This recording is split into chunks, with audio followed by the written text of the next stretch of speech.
What's up everyone, MK Tom Brady here. So in this video, I want to give a lot of love and explain the arcade era of Mortal Kombat. I have used what I now dub my modern tournament brain to take away a lot of that love. And in this video, I'd like to give it. You know, with the release of Legacy Collection, and unfortunately that wasn't handled well, a lot of people are now asking like questions about the MK arcade era. Who were the players to beat? Things like that. That's not really what the arcade era was even founded on. In fact, a lot of times what you see is a clash of ideology between the arcade era and the modern tournament era. Let me give you an example. If somebody were to say today that playing on keyboard or hitbox or a pad is not how the game was meant to be played, they're immediately, myself included, met with, and even I did this, hey, you're a scrub mentality, you're not a tournament player. How many times have you heard me say that about certain people back in the day? And I'm going to come around to that here. Not a tournament player. Well, that's because who was? Tournaments went from being non-existent to then almost non-existent. The truth is that it's very easy to sit here with, in the modern era and think that way, but that's not really how it was back then. It's a clash of two ideologies. And what I notice is, me included, the modern tournament ideology just immediately dismisses the arcade ideology, and we demonize those players for their preferences. And I was around in that era. I was just one of the few that made it to the modern era. And of course, I apply the modern era mentality backwards. This was even in 2001. And I want to explain a couple things. First, just in general, getting good at these arcade games. Why were they playing these arcade games? Let's look at it. Why were they playing them? For tournament? No. Why were these people going to the arcade every day and spending their money to learn? Because the arcade was about not just the game, but it was about, before even who's winning, who's losing, etc., it was about the people. It was about the relationships we make, the bonds we form. I mean, these are people, unlike today where like you just come online and you just hop on ranked and play random people that you don't really know, you don't see, you probably never will, or play a beef set with some guy who's nothing more than an avatar on the internet. These are people that you see every single day. So relationships are formed, bonds are made, and real friendships, come about from this. And this is really what the arcade was about, the people. And I think that's what ultimately gets lost, because when the stories sometimes get told by a modern player such as myself, we make it about the competition and everything that you would make it about today. Like who was the best, who was the players to beat, et cetera, et cetera. That's a great disservice to the arcade era and for the people who played in an era before tournaments were anything what they were like today, to a point where they were pretty much non-existent for a very long time. So let's say you have your typical local arcade, and you have a couple of machines, because normally the arcades had multiple machines of the arcades that made a lot of money. Fighting games were big money games in the arcade, especially Mortal Kombat. So you have the machine where you have a lot of intermediate players who are learning. And you have a machine where you have a collection of players who already went through that phase. They are the quote-unquote top players at that arcade, and they're all competing with each other. They don't really know each other yet, etc. I want you to understand just what it meant for them to be there in that arcade. You see, today, you can kind of come home and say, yeah, I'm tired after work. I'm just going to vibe out. Play some, go online, play some games, kind of chill out, etc. You don't really have that luxury back then. Back then, you come home from work, maybe you change, and you got to drive to the arcade, and you got to spend money all night, then you got to drive home. People are doing that not because, I want to, train to beat such and such or such and such. They do it because they really love the game. They enjoy it so much that they want to get better at it. So they're willing to spend time, money, gas, etc. to play it. And then you have a collection of people that you see every day that have the same common interests as you. So while initially it starts as, a bunch of people that are all kind of competing against each other, after a while, you see these people every day, you naturally develop bonds and friendships, and then it turns from you guys trying to beat each other to you guys trying to level up together, and then you'll go to other arcades and compete against other people as a group. Our friend group versus their friend group, our crew versus their crew. That's pretty much the majority of the arcade life, was our crew versus your crew, et cetera, et cetera. But let me just in general talk about this. I want to differentiate the difference between the arcade era and now. Tournaments. I want you to really understand this. Tournaments had so many hangups, which is why that they could not. They weren't being held because they're a bunch of scrubby players who weren't good at the game and they just wanted to play casuals all day. I want you to understand the difference. Today, again, you come home. You can play in, first of all, just practicing the game. I really want you to understand the difference in even practicing. Today, if you come home from your job, you're tired, you can just put on your sweats, chill out. You don't even have to play anybody. You can say, I'm not in the mood for sweaty games, man. I'm just going to come home, play some practice mode, whatever, for a couple of hours. Whatever, I just kind of chill out and do my own thing. Well, in the arcade, that's what you could do. So just in trying to learn the game. This is even before you get to the tournament level today. In the arcade, if you wanted to do that, you couldn't go to the actual arcade because there'd usually be people there. So sometimes you'd have to go to like a diner or a 7-Eleven that had a machine where there was nobody on. First of all, you'd have to come home, change, then go back out to wherever that location was. Then if you just wanted to play by yourself, have to find an area where that's possible that had a machine. Then you'd have to put 50 cents on one side, 50 cents on the other side. It's $1 per try. And you're only going to get 3 rounds because you win one, and then the final round. $1 in 1995 is the equivalent of $2.10 today. That's the purchasing power. So that would be like you today doing it for $2 per game, and within 10 minutes you would have spent $20. Today, you can play for hours for free. It's just a much different. You don't have to go anywhere. You're just in your comfort of your own home. You don't have to deal with people. Just so many advantages. As far as tournaments go, you can just come home.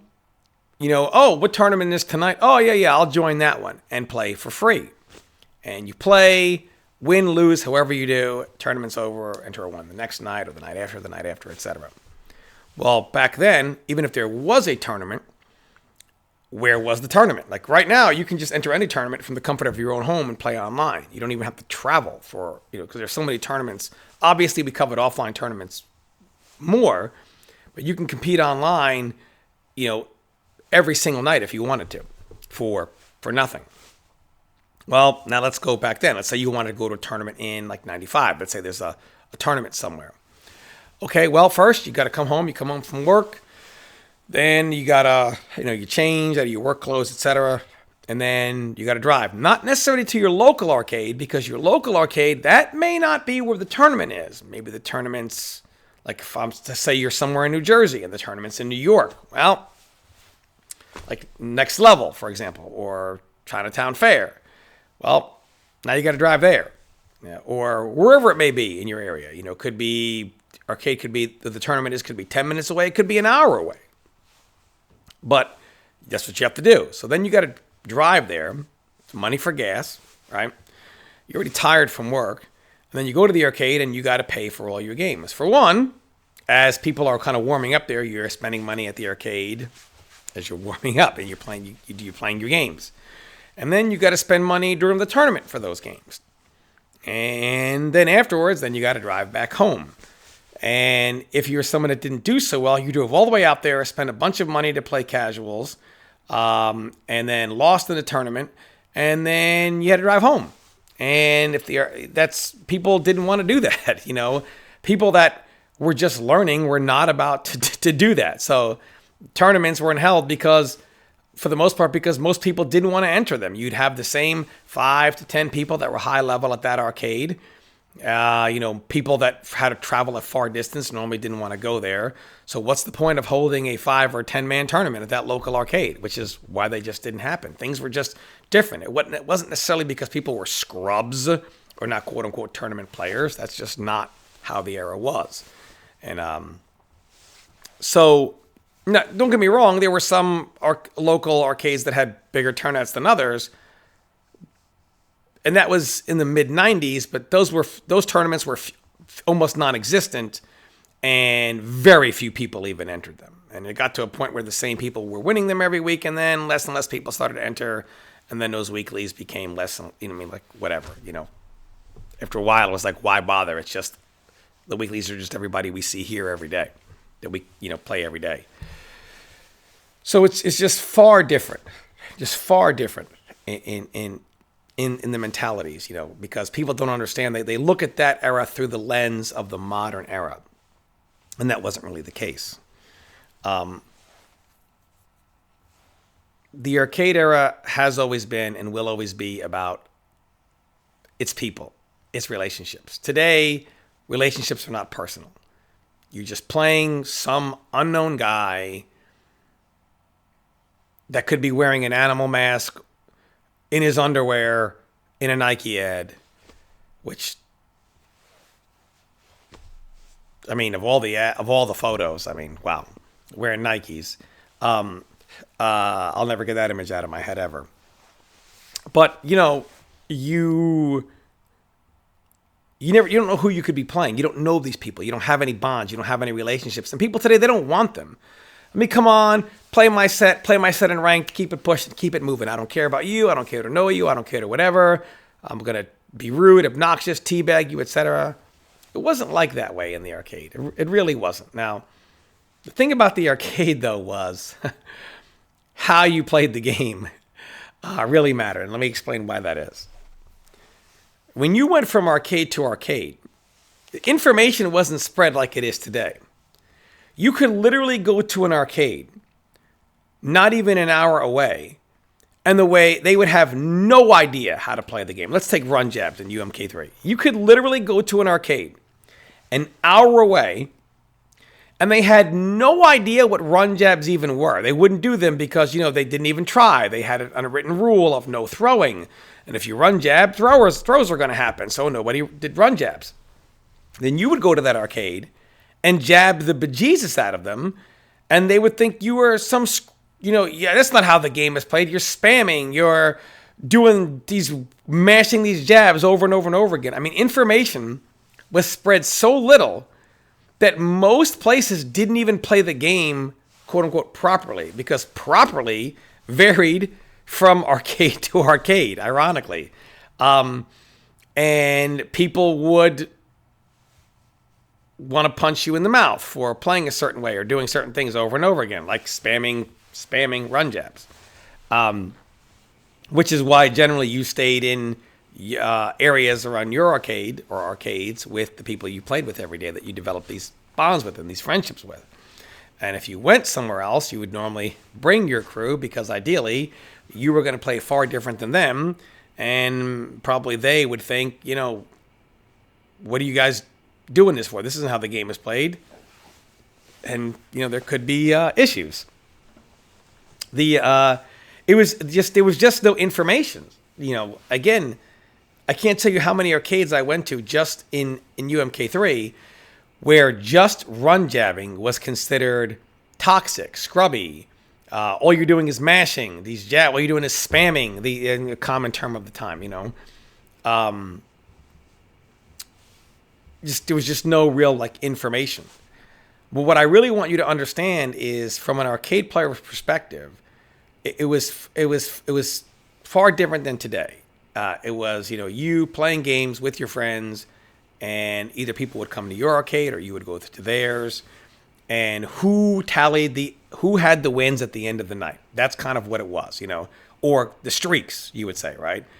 Who was really streaking people? Whose crew did this? A lot of times you would split rounds when you would go to other arcades. Like you would play a round, they would play a round, then you would play another round, and you would do this.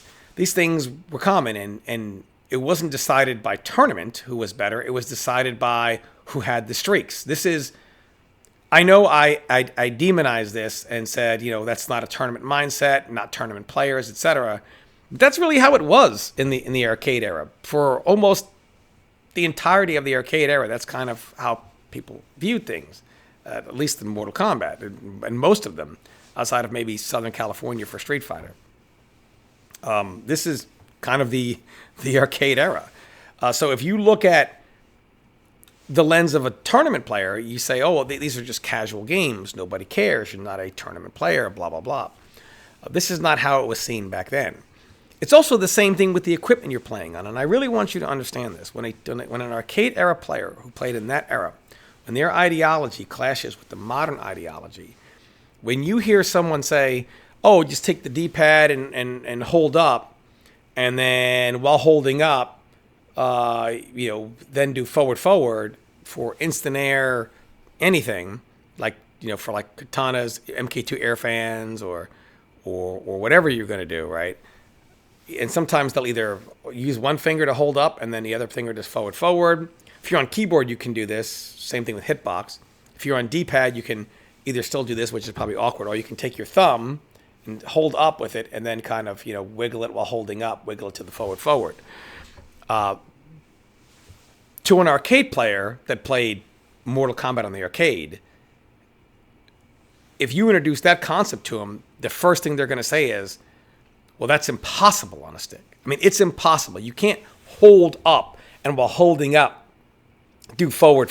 You can try to hold up and then, roll over to up forward, or something like that. But you're forward, but you're, like up forward.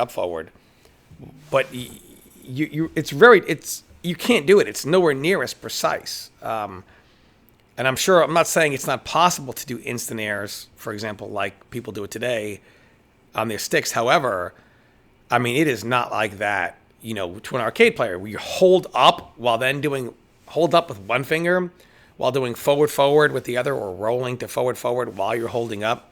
This to an arcade player sounds retarded because it's not possible, especially if you do it on a keyboard or a hitbox, where So to an arcade player, that mentality, their ideology, that doesn't make any sense. Now, I get it for a modern player.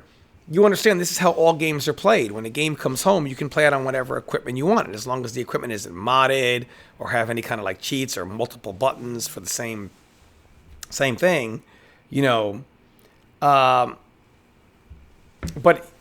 when they clash, no one today is looking at it from the mindset of somebody who was around in the arcade era.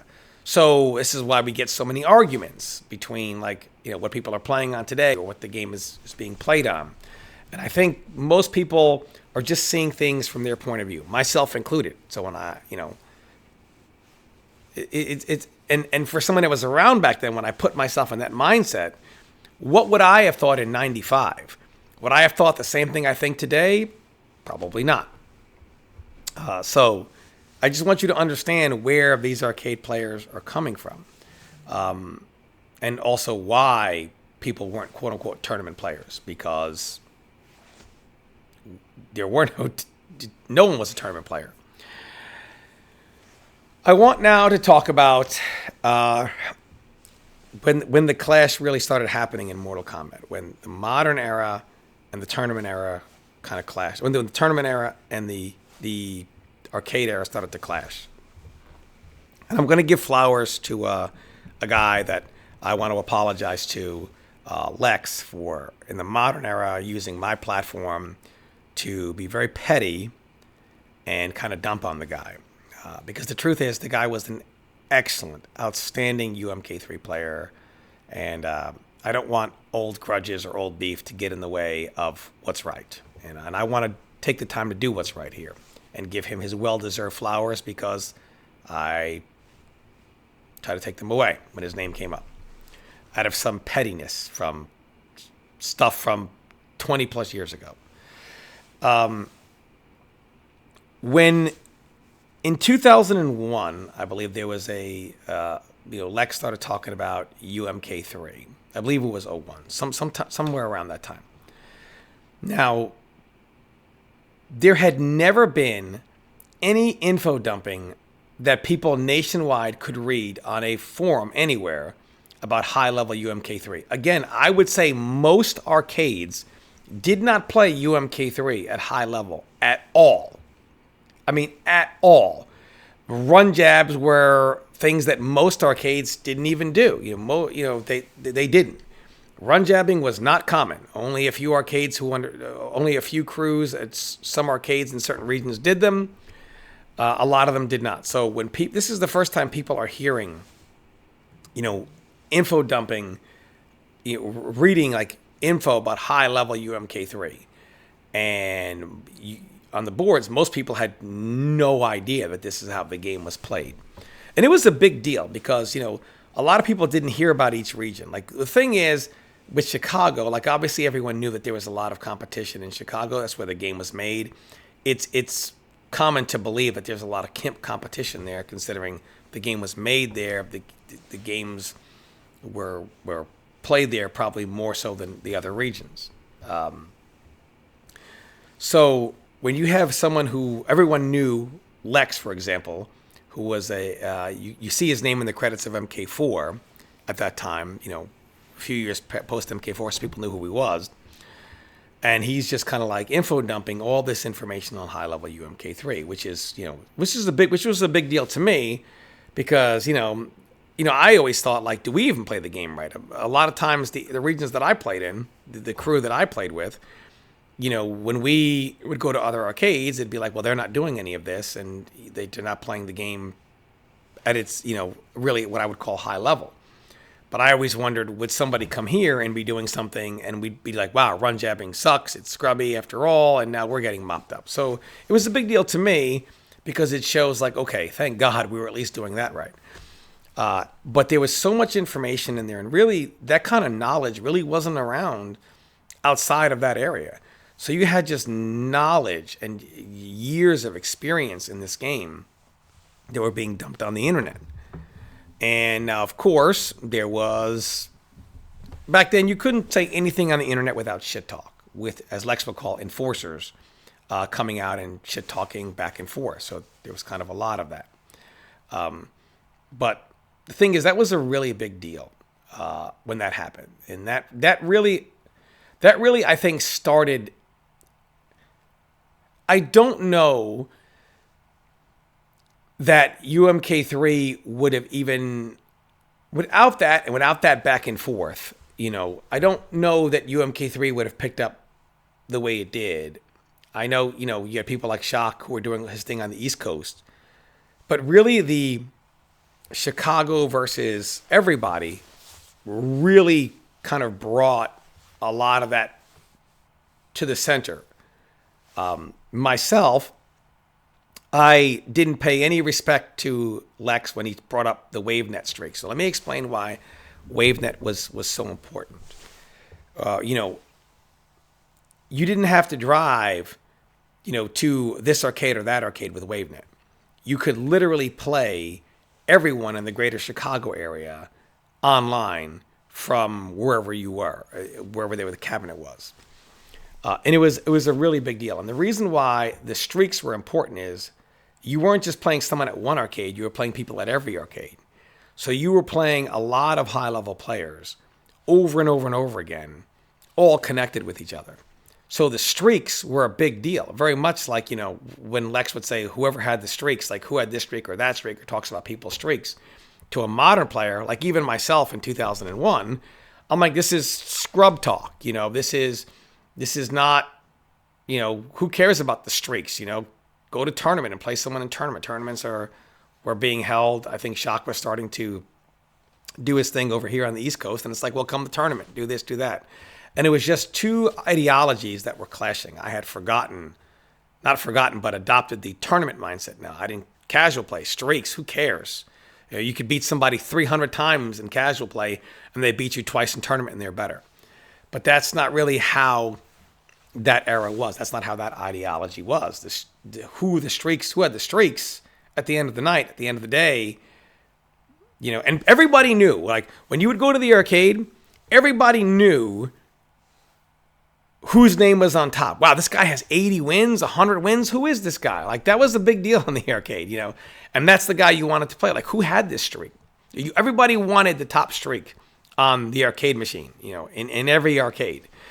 And with WaveNet, it was pretty much connected. It wasn't just connected to one arcade. The streak on WaveNet was through the entire Chicago area. And that's how they knew who the top players were, who had the streaks. So when Lex says who had the streaks, it's not a scrubby mentality. It's not a scrub mindset.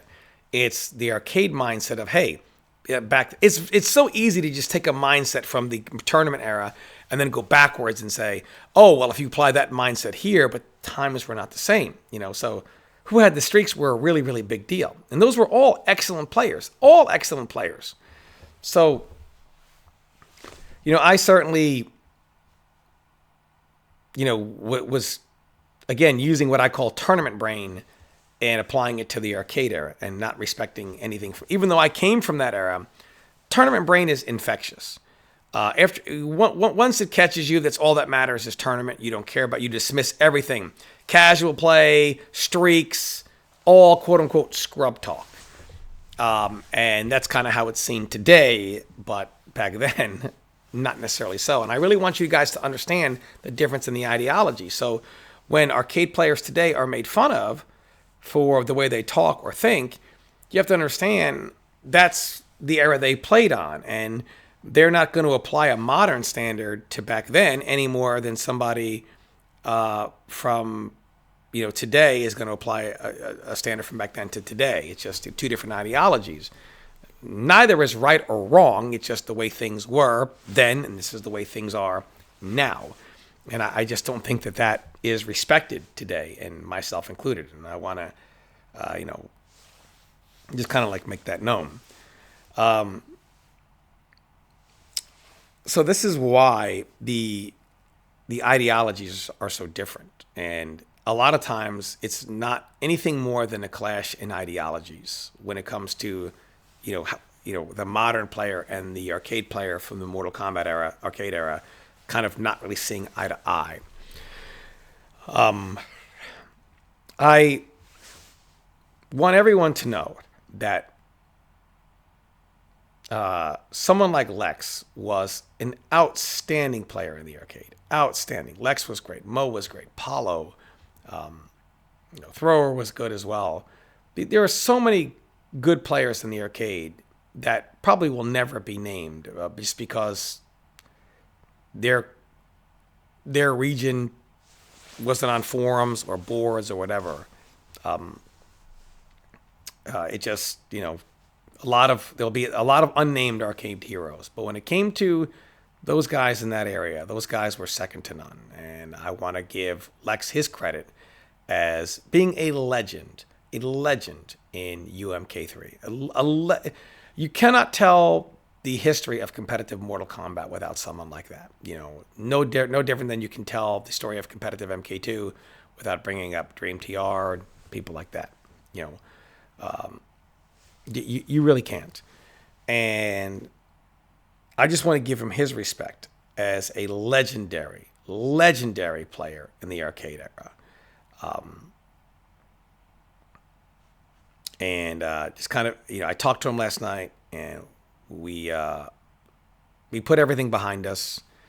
And I just wanted to kind of share, you know, how the arcade era actually was. I mean, today it's so impersonal. You know, it's not personal at all. You're just going online, playing some guy with some rando avatar who might curse at you on the microphone, teabag you, or maybe you'll do it to them. It's like nobody gives a fuck anymore. No bonds are built. No relationships are built. No friendships are built. Nobody cares. Nobody cares. It's not even so much about enjoying the game anymore. It's about, you know, beating the next guy, humiliating him, whatever it was, training for tournament, et cetera, et cetera.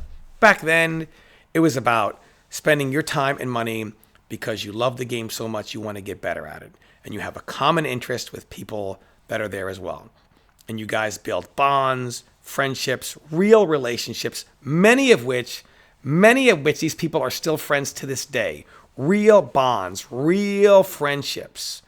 And that's just not the case today. There's so much that gets lost from the arcade era to today. And I just really wanted to kind of, talk about this. And I don't want to share anyone's stories for them per se.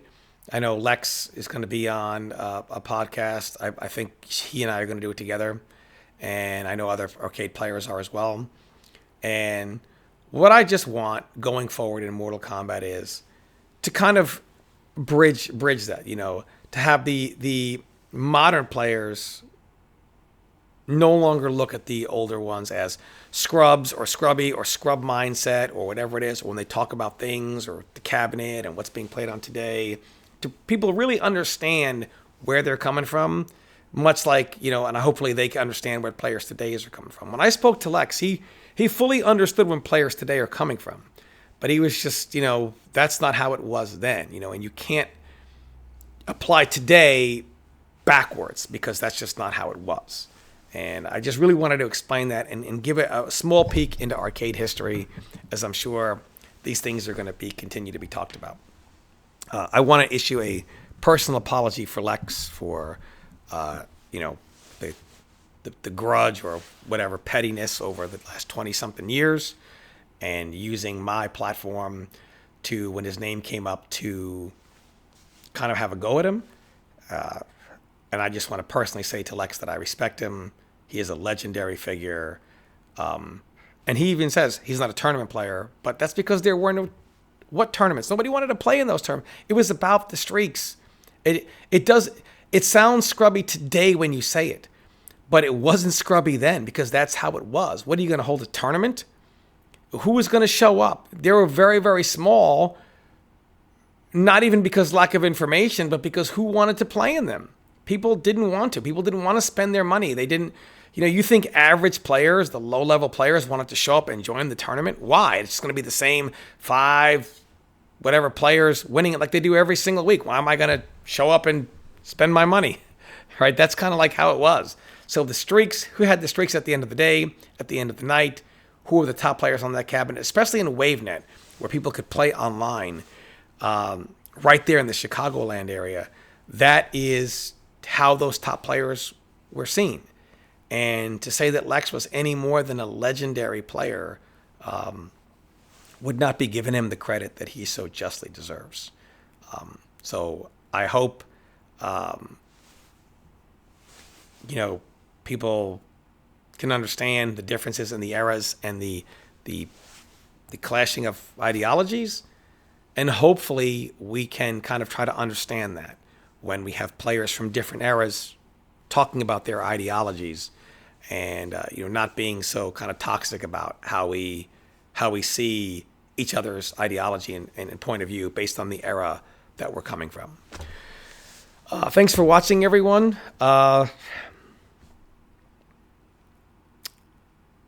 This video I think I'll keep up. The other ones, no. This one's I think I'll keep up. Just because I don't want this to be lost. Thanks for watching.